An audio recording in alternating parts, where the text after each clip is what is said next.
Bonjour, c'est la paracha de la semaine, la paracha de Korach. Korach, il est allé faire une discorde contre Moshe Rabbeinu. Korach, il croyait que sa discorde, elle était argumentée et qu'il avait raison. Et que son objectif, il devait l'atteindre.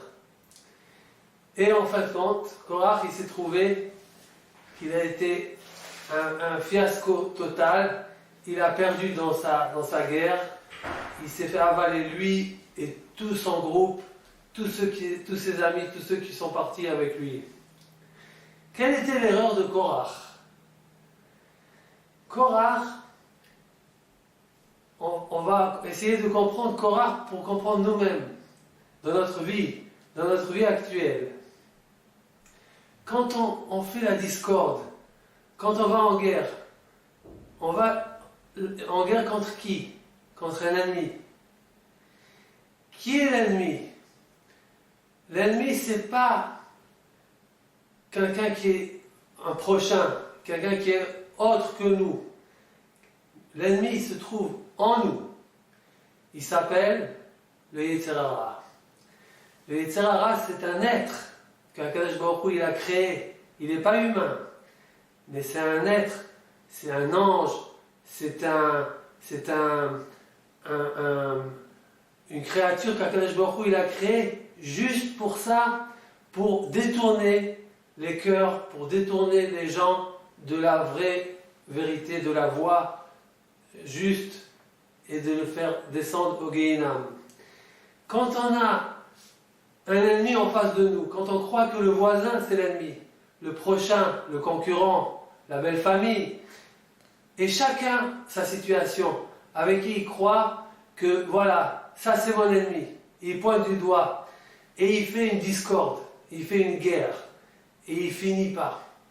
Il n'arrête pas toute sa vie, c'est une vie de discorde. Il pense que l'ennemi il se trouve là, en vérité c'est pas lui son vrai ennemi. Korach, il a cru que Moshe c'est son ennemi. En vérité, c'était pas Moshe l'ennemi de Korach. L'ennemi de Korach, il était en lui, en Korach lui-même. C'était l'honneur, l'envie de l'honneur, l'envie de dominer. Il est dit dans les sages un exemple à ce sujet. Il y avait une fois un cerf avec les cornes toutes bien tordues et aiguisées. Ce cerf, il se trouve dans la forêt. Et d'un seul coup, il entend les coups de fusil des chasseurs. Il comprend que le danger, il est imminent. Et il doit tout de suite prendre une décision, comment fuir les chasseurs. Et le cerf, il fonce dans le bois, mais il se rend compte qu'il ne peut pas se sauver des chasseurs parce que ses cornes, elles embrouillent dans les branches et dans la végétation, et il se trouve freiné et emprisonné par ses cornes à lui-même. S'il va rester avec ses cornes, en peu de temps, les chasseurs ils vont l'attraper et il va se faire piéger. Le cerf, il a une solution. Soit il va couper tous les arbres de la forêt, s'il avait cette possibilité, soit il va casser ses cornes. Alors bien sûr, il n'a pas les outils, il n'a pas le temps, il n'a pas la force, il n'est pas fait pour couper les arbres. Mais quelque chose que lui il peut faire, c'est de casser ses cornes. Avec 2 coups de tête très très puissants sur un tronc d'arbre, il va casser les cornes. Une fois qu'il a cassé ses cornes, là il peut foncer dans la végétation, dans le bois, et il n'y a rien qui peut le freiner. Et il peut fuir les chasseurs. Ça, c'est un exemple que les sages y rapportent à ce sujet. Pour nous, la moralité de cet exemple, c'est qu'en vérité, l'ennemi à nous, comme l'ennemi du cerf, c'est qui? C'est pas les chasseurs.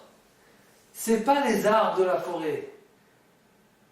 Son ennemi, son vrai ennemi, c'est ses cornes. Elle se trouve sur sa tête. La même chose nous. l'ennemi qu'on croit.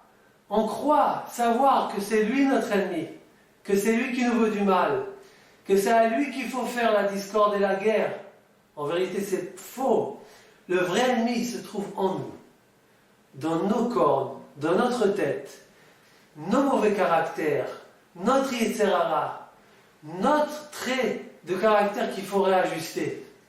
L'envie de l'orgueil, l'envie d'être toujours gagné, écraser les autres, l'envie de l'argent, la soif de courir derrière ses plaisirs et désirs, ça c'est l'ennemi. Ça c'est les Yetzer Hara. Il faut se concentrer. La vraie guerre contre le vrai ennemi. Voilà. Pourvu qu'Akadosh Baruch Hu nous aide de s'orienter comme il faut et de faire la vraie guerre, de reconnaître notre vrai ennemi. Et une fois qu'on arrive à gagner notre ennemi, là on peut être libre. On peut se sentir libre et gagnant. Shabbat Shalom.